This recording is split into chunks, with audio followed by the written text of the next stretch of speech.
Les amis, bonsoir. C'est le général Alligator, créateur de la mentalité Alligator. Alors, il y a beaucoup de fans beaucoup d'abonnés qui m'ont écrit en inbox en me demandant Monsieur le général, est-ce que vous suivez les choses qui se passent sur la toile, entre chocolat des filles, les sorties de chocolat des filles, les sorties des autres pasteurs?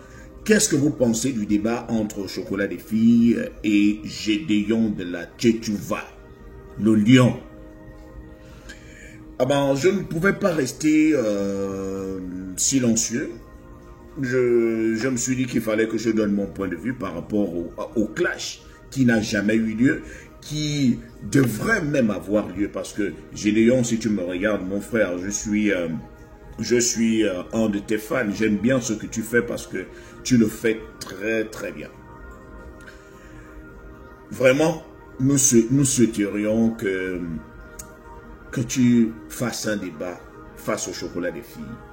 C'est l'Afrique qui va gagner et on a besoin d'éclaircissements sur plusieurs points. C'est-à-dire, beaucoup de pasteurs l'ont affronté, beaucoup n'ont pas pu ressortir des arguments capables de nous laisser satisfaire. Et comme moi je connais ta poigne, je connais ta force de frappe, je sais à quel point tu es rigoureux dans la transmission de la connaissance, dans la transmission de la connaissance biblique, je sais à quel point tu es rigoureux, je me dis que tu peux être l'un des meilleurs challengers de chocolat des filles. Donc si tu m'écoutes, essaye de réfléchir pour dire pourquoi pas.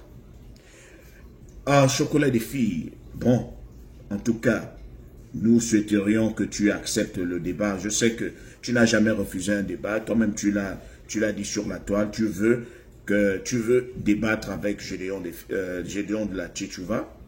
Et je vous assure, ça va être l'un des meilleurs débats. Parce que jusque-là, les débats ont été beaucoup déséquilibrés. Parce qu'on a toujours eu l'impression que lorsqu'il y a débat, il y a un enseignant et il y a un enseigné.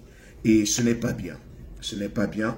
On a besoin, c'est tout un corps, c'est toute une communauté qui est entachée, c'est toute une communauté qui subit. Donc, je me dis qu'avec Gédéon de la Tchétchouva, les équations peuvent être équilibrées. Maintenant, quel est mon point de vue? Qui peut gagner à ce débat? Je vous assure que j'admire déjà les deux hommes. J'admire le côté bagage intellectuel de Chocolat des filles.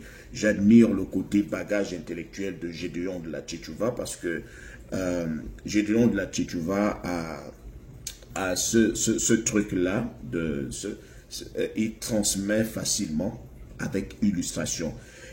Comme je vous ai dit, c'est comme si on demandait à deux éléphants de se battre. Deux éléphants de se battre qui ont pratiquement le même poids. Parce que Chocolat des filles et Gédéon de la Tchétchouva, les deux ont la même technique, si vous regardez bien.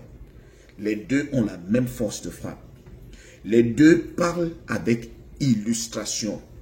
C'est pour ça que je vous ai dit dans la vidéo précédente que je suis resté sur ma faim par rapport aux arguments du pasteur parce que il a beaucoup lu. Quand tu sais que le texte est long, tu peux paraphraser. Tu résumes. Tu donnes l'idée motrice du passage. Parce que tu as déjà donné le passage. Ça veut dire que celui qui veut bien vérifier a déjà sa Bible, il l'ouvre. Donc tu peux, si c'est long, ou bien tu te concentres sur, tu peux lire la partie qui va mieux étayer ta thèse. Au lieu de lire tout un chapitre, et au finish, on ne voit pas à quoi tu voulais faire allusion. Donc, je me dis que Gédéon, lui, il a la rigueur dans l'explication. Il peut bien être un bon challenger. J'imagine ce plateau-là, Gédéon assis, Chocolat des filles assis. Et je voulais aussi, par la même occasion, réitérer mon propos envers notre frère Chocolat des filles. Je vous assure, Chocolat, vous n'avez pas besoin d'invectiver. Pas du tout. Parce que l'oral, votre objectif, c'est de faire en sorte que nous soyons dans la lumière, pour que nous voyions clair.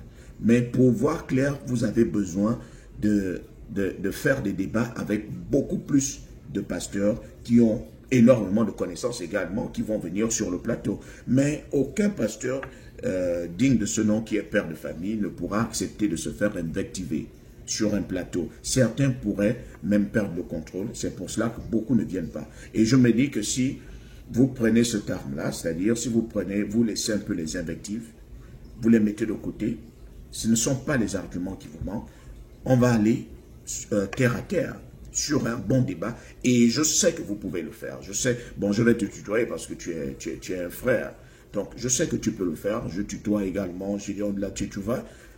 Je sais que tu peux bien faire ce débat. Alors, qui pourra gagner? Je vais d'abord ressortir les points forts de tout un chacun. En ce qui concerne Gédéon de la Tchétchouva, je n'ai pas à vous le cacher, je suis un fan. C'est quelqu'un qui est assis sur la connaissance. C'est quelqu'un qui est cultivé. C'est quelqu'un sur le plan biblique qui est incontournable. Je n'ai pas encore vu un pasteur qui est allé le contrer dans ce domaine-là.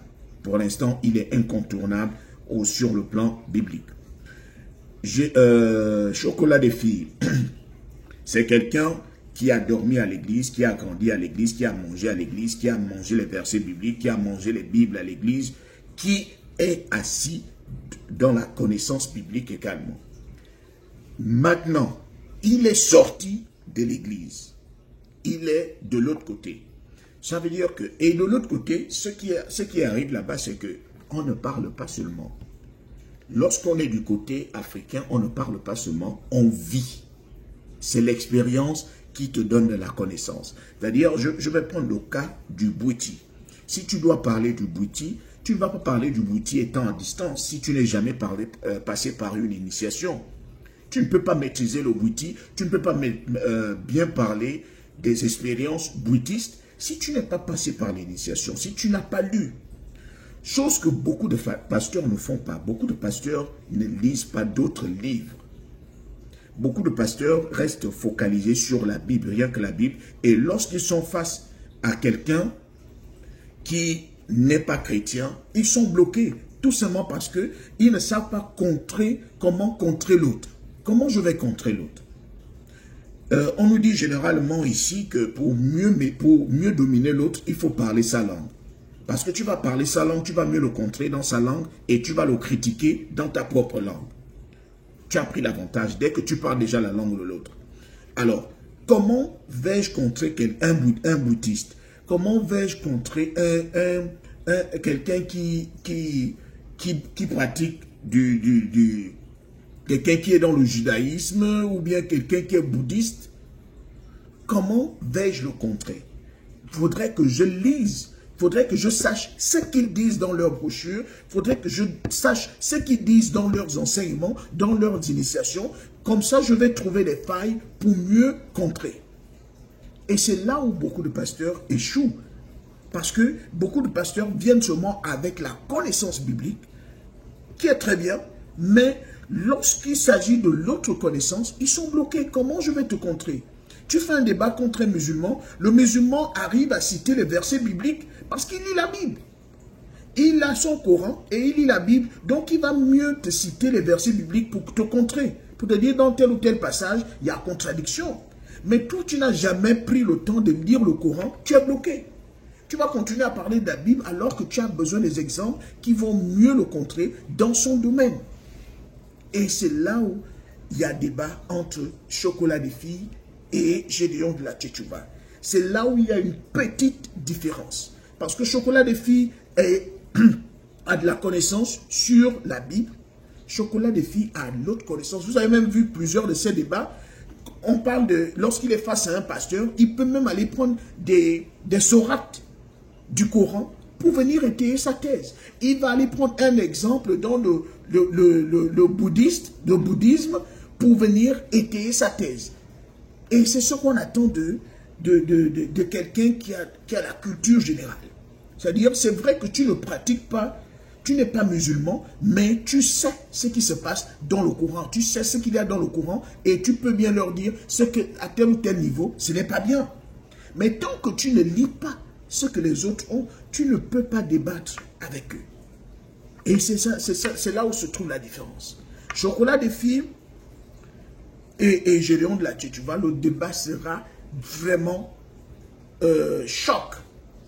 Mais il restera une petite différence. Il va y avoir un gagnant et le gagnant peut être celui qui arrive à sortir de la connaissance biblique. Celui qui arrive à aller prendre ailleurs. Je ne dis pas que Gédéon de la Tchétchouva n'est pas cultivé, mais je sais que en ce qui concerne d'autres expériences, Gédéon de la Tchétchouva n'a pas connu d'autres expériences si ce n'est l'expérience chrétienne. Et c'est ça, c'est là où se trouve la différence. C'est là où il peut y avoir une petite différence. C'est là où Chocolat des filles peut prendre le dessus parce que Chocolat des filles va apporter la connaissance qu'il a sur d'autres domaines et venir renforcer. Est-ce que Gédéon de la Tchétchouva pourra aller avoir des informations propres? Et là, ce n'est pas du verbiage, c'est-à-dire ce n'est pas juste dire vous faites souvent ça, mais ça ce n'est pas bien. Non, tu donnes avec des références dans tel ou tel. Par exemple, si tu dois débattre contre un musulman, il faut donner des sourates, des versets. Dans tel ou tel sourate, il est dit ceci, mais tu vois que ce n'est pas bien. C'est ça le débat. Donc, en ce qui me concerne, ce sera un débat équilibré, mais le gagnant sera celui qui saura utiliser sa connaissance extra-biblique pour mettre en place.